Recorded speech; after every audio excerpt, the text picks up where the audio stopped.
അടുത്ത് പല സംഭവങ്ങൾ ഇതുപോലെ ഉണ്ടായിട്ടുള്ളതാണല്ലോ. ഇത് ഇരിക്കാൻ വേണ്ടിയുള്ള സ്വതന്ത്ര നടപടി സ്വീകരിക്കണമെന്ന് എനിക്ക് പറയാനുള്ളത്.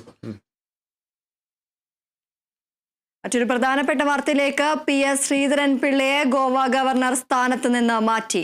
അശോക് ഗണപതി രാജുവാണ് പുതിയ ഗോവ ഗവർണർ. കൂടുതൽ വിവരങ്ങളുമായി ആന്റണി ജിസ്റ്റോർജ് ചേരുന്നു. ആന്റണി, PS ശ്രീധരൻ പിള്ളയെ ഗോവ ഗവർണർ സ്ഥാനത്ത് നിന്ന് മാറ്റിയിരിക്കുകയാണ്. പുതിയ ഗോവ ഗവർണറായി അശോക് ഗണപതി രാജുവാണ് നിയമിച്ചിരിക്കുന്നത്. കൂടുതൽ വിശദാംശങ്ങൾ എന്തൊക്കെയാണ്? ശ്രീധരൻ പിള്ളയെ ഇപ്പോൾ ഗോവ ഗവർണർ സ്ഥാനത്ത് നിന്ന് മാറ്റിയിരിക്കുകയാണ്. രാഷ്ട്രപതി ഭവന്റെ ഉത്തരവ് ഇറങ്ങിയിരിക്കുന്നു. അശോക് ഗജപതി രാജു ആണ് പുതിയ ഗോവയുടെ ഗവർണർ ആയി ഇപ്പോൾ രാഷ്ട്രപതി ഭവൻ നിയമിച്ചിട്ടുള്ളത്. ഹരിയാന, ലഡാക്ക് ഗവർണർമാരെയും ഇപ്പോൾ മാറ്റുകയും ചെയ്തിട്ടുണ്ട്. ഏതായാലും BJP-യുടെ മുൻ സംസ്ഥാന ആയിരുന്നു PS ശ്രീധരൻ പിള്ള. പിന്നീടാണ് അദ്ദേഹം ഗവർണർ ആകുന്നത്. മിസോറാം ഗവർണർ, അതുപോലെ തന്നെ അതിനുശേഷമാണ് ഗോവ ഗവർണറുമായി ശ്രീധരൻ പിള്ള എത്തുന്നത്. ഏതായാലും ശ്രീധരൻ പിള്ളയുടെ ഗവർണർ സ്ഥാനത്തുള്ള കാലാവധി പൂർത്തിയായിട്ടുണ്ട്. ആ പൂർത്തിയായ സാഹചര്യത്തിൽ കൂടിയാണ് ഇപ്പോൾ മാറ്റം വന്നിരിക്കുന്നത് എന്നാണ് മനസ്സിലാക്കാൻ സാധിക്കുന്നത്. ഏതായാലും ശ്രീധരൻ പിള്ളയ്ക്ക് പുതിയ നിയമനങ്ങൾ നൽകിയിട്ടില്ല. ഗോവ ഗവർണർ സ്ഥാനത്ത് നിന്ന് ഇപ്പോൾ ശ്രീധരൻ പിള്ളയെ മാറ്റി അവിടെ അശോക് ഗജപതി രാജുവിനെയാണ് പുതിയ ഗവർണറായി നിയമിച്ചിട്ടുള്ളത്. അതുപോലെ തന്നെ ഹരിയാന, ലഡാക്ക് അടക്കമുള്ള ഗവർണർമാരെയും മാറ്റിയിട്ടുണ്ട്.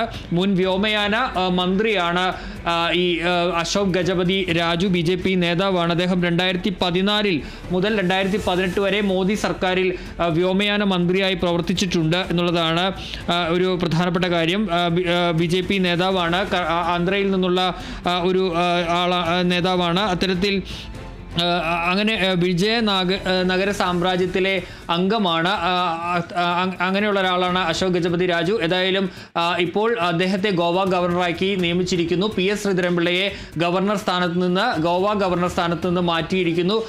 ഇനി ശ്രീധരൻ പിള്ളയ്ക്ക് നിലവിൽ മറ്റ് നിയമനങ്ങൾ നൽകിയിട്ടില്ല. ശരി ആന്റണി, PS ശ്രീധരൻ പിള്ളയെ ഗോവ ഗവർണർ സ്ഥാനത്ത് നിന്ന് മാറ്റി അശോക് ഗജപതി രാജുവാണ് പുതിയ ഗോവ ഗവർണറായി നിയമിക്കപ്പെട്ടിരിക്കുന്നത്.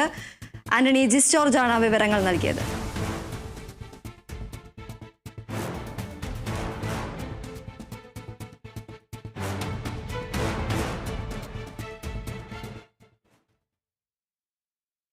പതിനെട്ട് ദിവസത്തെ ദൗത്യം പൂർത്തിയാക്കി ശുഭാംശു ശുക്ല അടക്കമുള്ള ആക്സിയം 4 ദൗത്യം ഭൂമിയിലേക്ക് മടങ്ങുന്നു. ഇന്ത്യൻ സമയം വൈകിട്ട് 4:35 പേടകത്തിന്റെ അൺഡോക്കിംഗ്. സംഘം ബഹിരാകാശ നിലയത്തിലെത്തിയ അതേ ഡോക്കിംഗ് പേടകത്തിൽ തന്നെയാണ് മടക്കയാത്രയും. Kimia Yui and Roscosmos cosmonaut Oleg Platonov will launch to the International Space Station.